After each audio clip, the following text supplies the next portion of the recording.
Hello, this is Against the Tide TV from Poland, and I'm Eunika Chojecka, and I have a privilege to have special guests in our TV, two brave, amazing women. It's Marziyeh Amirizadeh and Maryam Rostampour, the Christians from Iran. Great to have you in our TV. Thank you so much for having us. Thank you so much. Oh, it's a great opportunity to talk about Christianity and about Iran. I got to know about you from your book, Captive in Iran. It's published in Polish also, and I do recommend this book. I got it from my uncle, and when I was reading this book, the dream to talk to you in person or via Skype, it was very my dream to talk to you. And your story is about conversion from Islam to Christianity, and for that reason, the Iranian government put you in jail. It was in March 2009. I want to ask about the situation of Christians and Christianity in Iran, because some of Polish Catholic politicians or journalists say that the situation of Christianity and Christian persecution in Iran is not so bad, and there are Christian churches, and Poland should cooperate with the Iranian regime because it is in the interest of Poland. What do you respond, and what do you say about the real situation of Christians in Iran? Well, you said it. You mentioned that politicians prefer not to talk about persecution of Christians because of their own interests, because other interests are involved. But I think we all know that situation of Christians in Iran is getting only worse. We were in prison in 2009, and we were, I believe, the first women who went to prison as Christians. But before us, there were also Armenian and Assyrian pastors who were in prison, and also two of them got murdered by the regime in Iran. And since then, since 2009, when we went to prison, our charge was apostasy and blasphemy, and they were supposed to execute us by hanging, but because of the international pressures, they couldn't do it. But since then, they increased pressures on Christians because Christianity is growing in Iran, and Christianity is a threat to the Islamic regime in Iran. That's why they are afraid of the growth of Christianity, and they increase their pressure on Christians, and they increased, suffering Christians and their families. There are hundreds of Christians who are in prison. Some of them, you hear about them in the news because their cases are known. They have people outside Iran. But we believe that there are so many others whom we don't hear about in the news because they don't have families or friends to talk about their imprisonment or their persecution inside Iran. But the truth is that the persecution is growing, and the regime has increased its pressures on Christians and their families. And we both believe that persecution is helping, despite the regime torturing people, arresting a lot of Christians. But praise God, we can see that many people are coming to Christ. And God is opening the eyes of people, and they are seeing the real face of Islam, the real face of this regime, which is very helpful. And but as Maryam mentioned, many people are suffering because of their faith. It's not just Christianity. Other minorities also are suffering because of their faith, and this government arrested many minorities. They put them in prison. They will lose their benefits. They will lose their job. They refuse to enroll minorities in a school. And there are many threats to the minorities in Iran. As you mentioned, politicians they usually care about their interests, but we believe that politicians should consider human rights violations in Iran. They should respect Iranian people who are fighting for their freedoms these days, and they shouldn't ignore humanity. because people of Iran for over 40 years were under such a cruel regime. They were fighting for their freedoms. And as you know, just in November, the government killed over 1,500 of people, and also by shooting the airplane, they killed 178 people.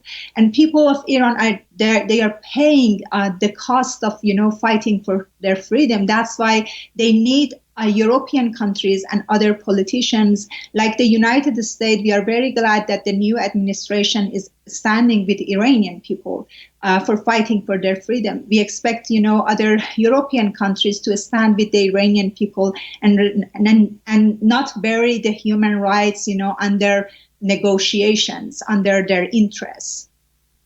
You think that is it possible to overthrow the Islamic regime in Iran? Because, as you mentioned, there are protesters. The people of Iran are demonstrating against the Islamic Ayatollah regime, but they are killed by the government, by the police, and it is a very bad situation in Iran now. Is it possible to overthrow the regime? Of course, it is possible to overthrow the regime, because this is the willing of a majority of Iranian people, despite the Western media that they try to show that, majority of Iranian people supporting this regime. This is a lie. And we know that majority of Iranian, are against this regime. They are tired of this brutal regime, and they want regime change. They want, to end this Islamic Republic. That's why, it's possible. People of Iran are fighting for their freedom. They don't need, other countries to come and to interfere to fight for them.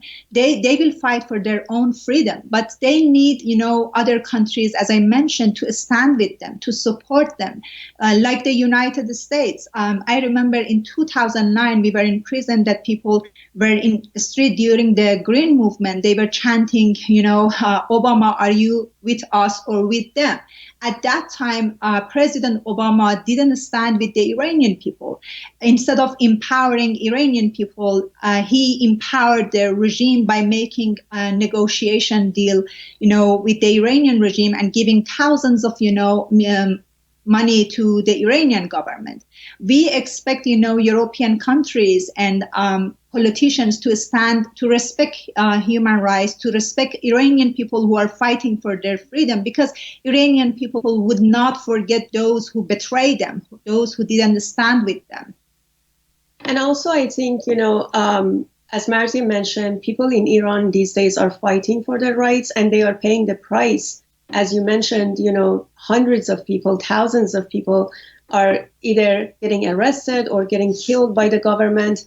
But it is very important especially for the media in the West, to stand with the Iranian people, because wrong narratives and the narratives that the media in the West tries to show, can distract people, can distract regular people in the West, because we have friends who ask us, what is going on in Iran? Is this true that, for example, this media outlet tries to show that, the majority of people support the regime? And we can see that the media can have a great influence on shaping people's minds. That's why we believe it's very important for the media in the West to stand with the Iranian people and try to show the truth, not to spread lies and spread regime's propaganda. Because one example is when, General Soleimani, who we believe was a terrorist, was killed in Iraq. The Iranian regime tried to show that the majority of Iranians loved Soleimani and supported him, and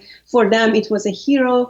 They try to bring people into streets. Actually, the truth is that they force people to come to streets because we know this regime. For many years we lived in Iran and we know their tactics. They try to, bus children from school to bring them into the street, to show that there are many people in the street supporting the regime and supporting, General Soleimani. In some cases, they try to direct traffic and to close subways, to close streets, again, to direct traffic into the place of protest, to show that there were many people supporting General Soleimani. But the truth that we don't see in the media and in the West is that majority of Iranians started celebrating the deaths of Soleimani, because Soleimani was not just a terrorist who was killing people outside Iran. Soleimani was behind order of killings of thousands of Iranians inside Iran. And we have seen videos inside Iran that people were, spreading cookies. They were giving cookies to each other. They were celebrating. They were dancing. And they are very happy that he's gone from the face of the earth. And unfortunately, we don't see the truth in the media, especially in the West. And our TV, we were showing this picture, this video of Iranian people celebrating after Soleimani's death, and we support your revolution, the hashtag Free Iran. We organize support in Poland for Free Iran. So we are with you and inform Poland and the Europe about the true heroes of Iran. And let's get back to your story, to your book. You were put in one of the most severe prison, or maybe the most severe prison in Iran, the prison Evin, for 9 months. Could you tell us what was the worst thing in this Iranian prison? As you mentioned, we were in probably one of the most notorious prisons in the world. We cannot even describe by words how horrible the situation was inside prison. We were under so much physical and psychological pressures from day one. We were in different detentions. We were in Bozara detention. We were inside Evin prison. There are also different detentions. We were in public ward. We were also in 209 building, which is a security building for torturing political prisoners, for interrogating them. And we have been to different places. And, for example, for the first 14 days in a detention center, we didn't have anything to eat or drink. We had to sleep on a floor without carpet, which was, it was freezing. It was in the middle of winter. And we had only a few wet blankets covering with urine to cover ourselves. And we had to use them to keep ourselves warm. We had to suffer, interrogations for 7 to 8 hours. They tried to put pressure on us to deny our faith in Jesus every time that we had interrogations during the court.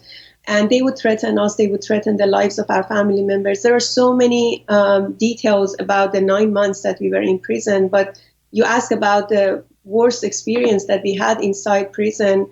I think we both agree that it was the execution of prisoners with whom we were living every day. They would take prisoners for execution the night before execution. They would put them in solitary confinement. And the day after, we would hear that they executed them by hanging. This was a horrible experience for all prisoners, because we could feel the spirit of death inside prison. And all prisoners were sad for weeks after any executions. And also they executed one of our best friends, Shirin Alamhouli, who was a Kurdish and political activist who was fighting for women's rights inside prison. In the same situation, because you converted from Islam to Christianity, and this is forbidden in Iran, and you were, talking with people in Iran about Jesus Christ, and it's also forbidden, and it's under the death penalty. And how would you feel? Did you feel with this, death in your mind, that every day you can go to trial and be sentenced to death for converting to Jesus Christ? We shared a little about our testimony, how we converted to Christianity. We both tasted the love of God. We experienced His love. We saw many miracles. That's why, that was very important for us. It was the foundation of our faith. Our personal relationship with Jesus was the foundation of our faith. before we get arrested, we decided to distribute Bibles in Tehran. We distributed 20,000 New Testaments in Tehran and different parts of the country for 3 years. And God really protected us during the time that we were distributing those Bibles. And we had 2 house churches, one among prostitutes, the other one among young people. And whenever we went outside, doing our chores, we were talking to Iranian people and handing a Bible to them as a gift, because Iranian people are very open. As I mentioned, they are tired of this regime and the Islamic rules. And we didn't have any bad experience talking to Iranian people about Jesus. But because of, these activities, some people had reported about us and they arrested us. They put us in prison, as you mentioned, for 9 months. And our charge was apostasy, which is punishable by death. And most of the time during our interrogations and in all of the courts, they tried to threaten us. They told us that if you want to insist in your faith, in Jesus, we would face execution by hanging. Our sentence was execution. And they threatened our lives all the time. They threatened the lives of our family members. And we were tortured, not physically, but psychologically, because we didn't have, food to eat for the first few days that we got arrested. We were under so much pressures. We saw many injustices, but we both believe, our faith in Jesus, our personal relationship with Him, kept us, to stand on our faith. And we couldn't deny Him. We both believe that, that was an honor for us to at least suffer a little for our faith. And when we compare our sufferings to what Jesus did for us on the cross, we believe, our suffering was nothing. And that's why, our faith and as I mentioned, the Holy Spirit really helped us during the time we were in prison. For 9 months, we didn't have access to Bible. They didn't allow us to read Bible, to have a Bible. But God would remind us the verses in Bible during, different situation. For instance, for the first few months, prisoners, some of prisoners were Muslims, prejudiced Muslims. And as you mentioned, they believe that if you convert from Islam to any other religion, you are infidel and dirty. And they would call us dirty Christians for months. But we try to show them who Jesus is, what His teachings are, by our behaviors, by loving them, by respecting them, by praying for them. And as a result of, our behavior and, the miracles that would happening among prisoners, they could see there is a truth in our faith. And they started coming to us and asking questions about Jesus. And it was very interesting that, all of them that would, insult us during the first few months, they came to us and they apologized and they told us that we can see as soon as you pray, a miracle happen. But we are praying namaz every day. We are practicing Islam, but nothing happened. And also it was very interesting. And even some guards came to us and they apologized at the end, because of their behaviors, because they could see the miracles. They could hear from prisoners that miracles were happening among prisoners. That's why it was God really strengthened our faith during the time we were in prison. And He would remind us, the verses in Bible. For instance, one of the verses, it's in Matthew, it says, love your enemies and pray for those who persecute you. It is very easy to read that verse, but practicing that verse is not easy. And we believe that, Holy Spirit really strengthened us and God gave us the power to love those who were insulting us during the time we were in prison. When you was talking about dealing out the Bible, the New Testaments, it was very similar in Poland because we are sending the New Testaments for free, and I think that the number is the similar thousands of this, but you were just 2, and it was forbidden under the death penalty, and it's very, very brave for you. I I was praying for you till this day, and it's very, very encouraging for us in Poland also. And I want to ask you about your faith, because when I was reading your book, you wrote that in prison, the Islamic guards and persecutors tried to force you to compromise Christianity and Islam. They said that Jesus is also an Islamic prophet, so you can believe in this prophet. It's okay.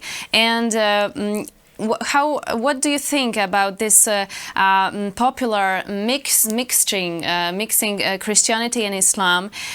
For example, when Pope Francis said that we need to enter the brotherhood arc with the Muslims and we believe in the same God, how would you respond to people who say things like this? We both believe this is not true.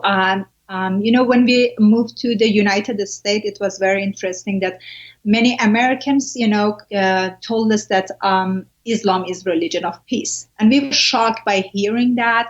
And we mentioned to them, have you ever read Quran? Even by reading Quran, you can see there are many verses that shows how cruel Islam is. That there are many verses that says that if anyone convert from Islam to any other religion, they are infidel and dirty, and there's they have to be killed.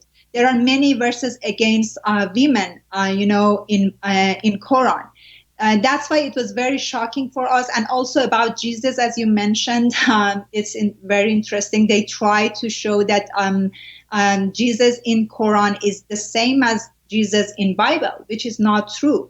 And it was the last court, it wasn't the last, it was one court before the last court, that our lawyer and also the judge tried to convince us that your belief is the same as our belief. The way that you believe in Jesus is the same as, Jesus in Quran. And it was in that court that I, told the judge and also my lawyer that our faith is not the same.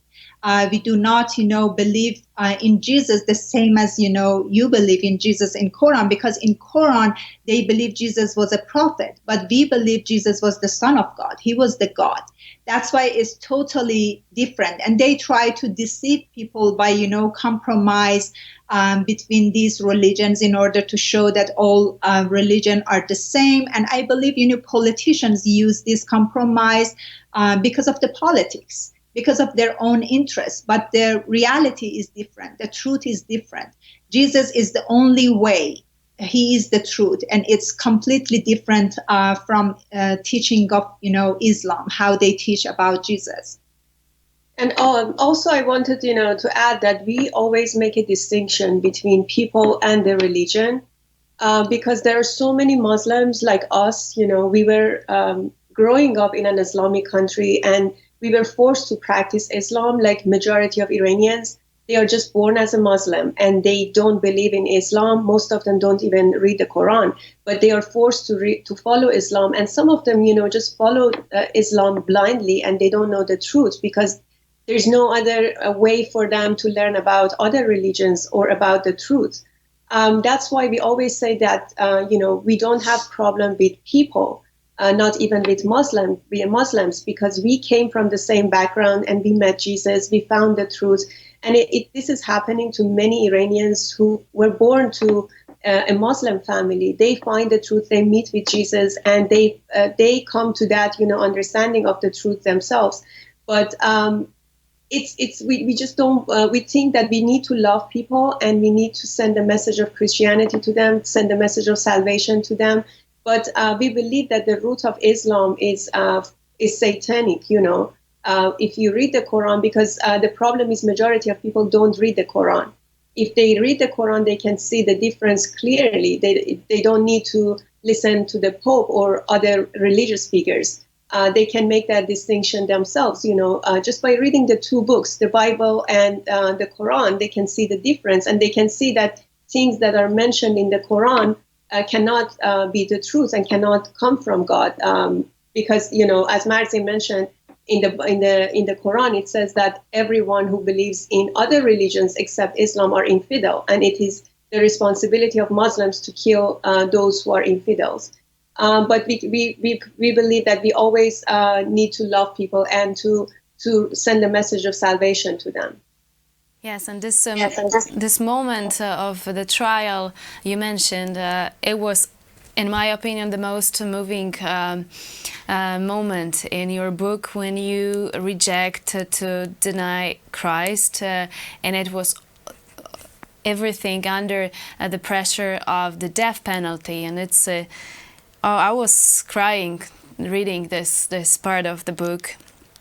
And I want to ask you, how did you come out from prison? Because you mentioned that the international interest and pressure was very, very important. We also emphasize this international pressure on, for example, Communist China, who persecutes Christians. We were talking with Pastor Bob Fu, who flew from Communist China to United States, like you, after he was persecuted by Communist China. And could you tell the people in Europe and in Poland how this international pressure was important in your case? You know, for the first few months, we didn't have any connection with the world outside. For 6 months, we were not allowed to have a lawyer, and we thought that we completely forgotten by the world outside. But after a few months, when we were allowed to call our family members, we realized that many people, many Christians, are praying for us, supporting us. That was so encouraging. It really encouraged our faith. It encouraged us to stand on our faith. And we realized that we are not alone. Instead, we have a big Christian family that are supporting us and standing with us in this battle. We believe that the main reason that today we are free, we are alive, is because of God's grace and His power, His miracles. But the second reason, as you mentioned, we believe because of, Christian supports, politician supports, international supports that lead us to freedom. The Iranian government were under so much pressure by some international organizations such as Amnesty International, the UN, the United Nations, and many Christian organizations, and also Pope from Vatican sent a letter to the government and asked for our release. I remember it was the last month that we were in prison. One high official came to prison to see us, and he mentioned that. He told us why Pope from Vatican sent a letter on behalf of you to the government. And we told him that we don't know. We are in prison and we don't know what is going on outside the prison, because you arrested us, you put us in prison, and Christians all around the world are protesting against what you are doing. And it was very interesting, and it was very encouraging for both of us that many people and politicians, international organizations started advocating for us and, fighting for our case. And as a result of all these international pressures, the Iranian government had to release us, unlike their desire. We believe because of the politics, they wanted to show that there is religious freedom in Iran. We won't kill people because of their faith, which is not true. Our, sentence was, our charge was apostasy, which is punishable by death. And if it wasn't that international pressure, international community support, they would definitely executed us. And we are very thankful that, many people supported us, and we always, encourage people to talk to politicians and to put pressure on countries like Iran and other countries who arrest people, who persecute people because of their religion. We believe everyone has to have this right to worship God in a way that they like, and no one has the right to persecute people because of their beliefs. And now, thanks to God, you're in the USA. And how is that possible that you went to the USA, not to other country? I want to ask you why America, because as you wrote in your book, the Iranian kids are taught in the school that America is evil, Israel is evil. And why did you escape from Iran to the USA? Actually, I had a few dreams that God told me that you should be in the United States. That was the reason that I decided to come to the United States, because I received his message.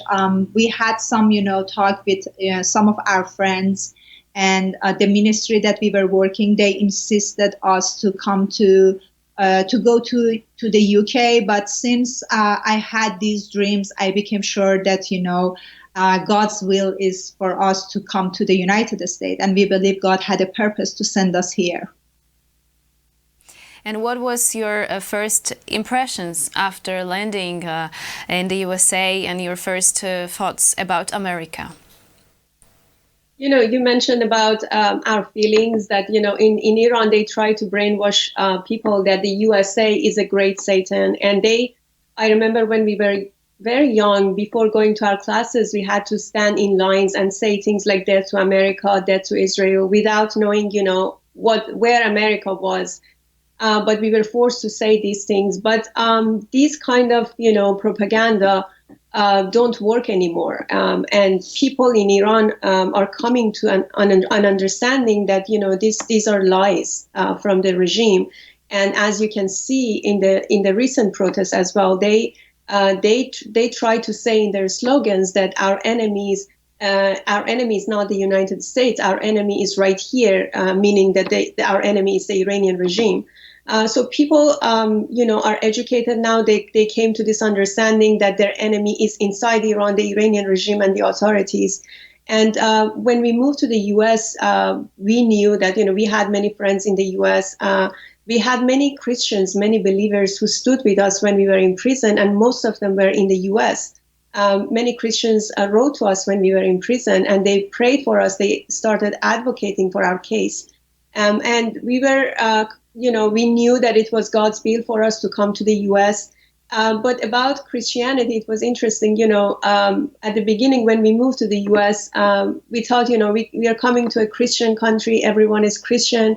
But very soon we realized that, it's like our country, Iran, that people are born as Muslim, majority of them, but they don't know Islam. We realized that it's the same in the U.S. Many people are born as Christians, but there are people who don't know Jesus Christ and who don't have personal relationship with Jesus Christ. There are many churches in the U.S.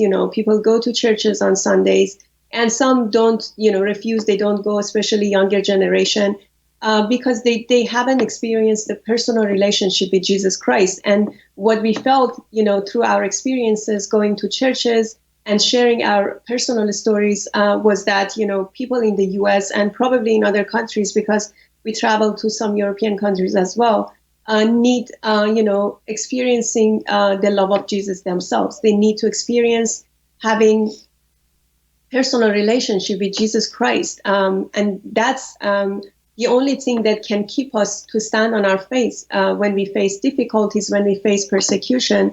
And one problem that I think people are rejecting Christianity and they are not, responding to the message of Jesus is that they look at people, they look at, even pastors or religious figures, and they become frustrated when they see their weaknesses and when they see that they don't keep their own promises. That's why we believe that it's very important to look into Jesus and to just walk with Jesus and don't rely on people. We need to have that strong relationship with Jesus Christ.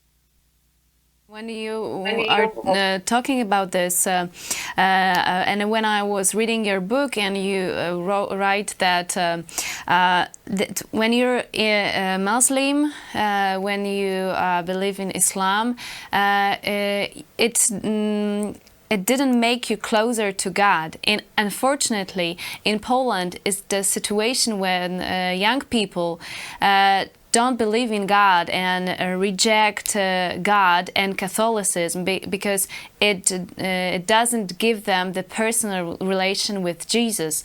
And in Poland is the biggest gap between young people and the parents regarding the faith in God. So what would you say to these young Poles who rejected God because they rejected Catholicism? And how would you encourage young Poles to turn to Christ personally without intercessors? You know, as Maryam explained, when you just follow the religious rules, when you follow people, after a while, you know, you became exhausted, you became tired, because there is no truth in just following the rules. If you don't have a personal relationship with Jesus, if you don't try to get to know Jesus, if you don't have the thirst in your heart to have a relationship with God, to communicate with Him, to find the truth, so God won't force you to do anything. Jesus says, if you open your heart, I will come and in your heart. So it depends on us. If the youth in Poland, you know, don't open their hearts, don't try to find the truth, they don't want to know God, they won't, you know, they won't find the truth. So the main point is that, you know, to have this thirst in your heart and to be interested to find the truth. As Maryam explained, when you follow just people and, you know, the Islamic rules in Iran, people were following the Islamic rules, which is nonsense.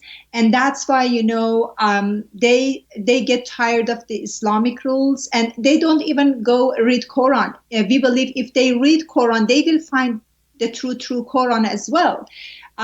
We encourage, you know, Polish people to start, you know, instead of just following religious rules, start to experience Jesus Himself, to start talking to God as their Father, and try to have a personal relationship with God.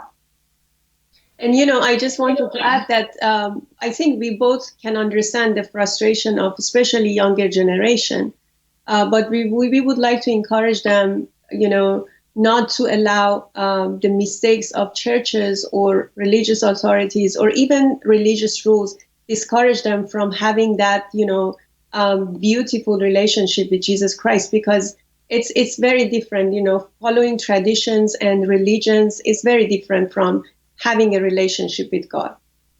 And if you have time, the last questions about your new book, because I was heard that you want to write a new book about women in Iran.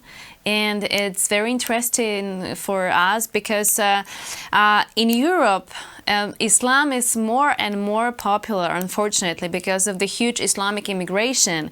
And women don't know much about Islam, what it really is. And how would you prove or describe that Islam is dangerous, especially for women? You know, when we were in prison, even before prison, we had house churches. One of them was for prostitutes. And, you know, the teachings in Iran encourage temporary marriage. They call it sigha in Iran. And this is based on the Quran, because the Prophet of Islam, Muhammad, had 4 wives, 4 legal wives, and several temporary marriages. And in Iran, Muslims and the Iranian regime tries to spread this teaching that women can have temporary marriage for their own pleasures and also for their own benefits, because they get money from people to sign a contract, to write a contract for them between a man and a woman, to you know, for them to be married. Sometimes this temporary marriage can be for a few hours, it can be for a few weeks or a few months. This is just one example of how Islam views women. That's why we had a house church for prostitutes, to teach them, you know, that this is wrong, and the teachings of Islam is destroying their lives, because most of them believe that, you know, by having temporary marriage, they were acting according to the verses in the Quran, and what they were doing was not sin. That's why we felt responsible to teach them that this is wrong. And again, in prison, we witnessed how Islam and the teachings of Islam destroyed lives of many women. In the detention center there were so many prostitutes coming to prison. Some of them were forced even to have temporary marriage with judges so that they would be free from prison. For example, some of them would go to court and come back, and they were happy. They would tell us that we will be free. And when we asked them how, they would say that they agreed to temporary marriage with a judge.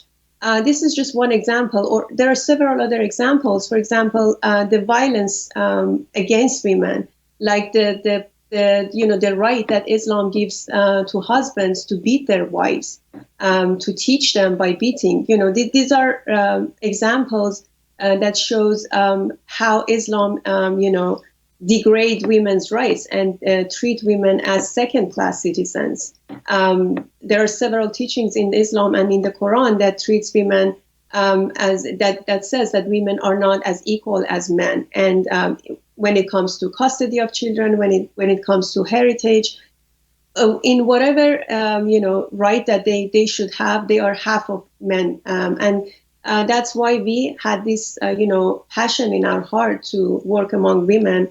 Unfortunately, as you mentioned, we couldn't finish working on the second book about women in Iran, and especially in Islam, because since we moved to the US, we were so busy with just advocating for religious persecution, religious minorities who are under persecution, and also for people who are experiencing violations in other ways in Iran. But praise God, if you look at the demonstrations and protests these days, you can see the main leaders are women. Women are more courageous than men, because as Maryam explained, they can see that how Islam destroyed their lives, how Islam took their rights and, damage, their character, their life. And as Maryam mentioned, we saw many women in prison that the Islamic rules destroyed their lives, and they end up to prison. And we are very glad that, these days, people, God is opening the eyes of people, especially women. And women are, the game changer in Iran, and they are going to, to end this regime. We believe that, women are more courageous these days because of, these Islamic rules, because of, the Islamic rules suppressed them for over 40 years. Thank you so much for the interview. It was so moving and encouraging for us. And we are praying for free Iran, and we are praying for your spiritual service and also your work for human rights. Thank you so much. It was Maryam Rostampour and Marziyeh Amirizadeh, Christians from Iran, now based in the USA.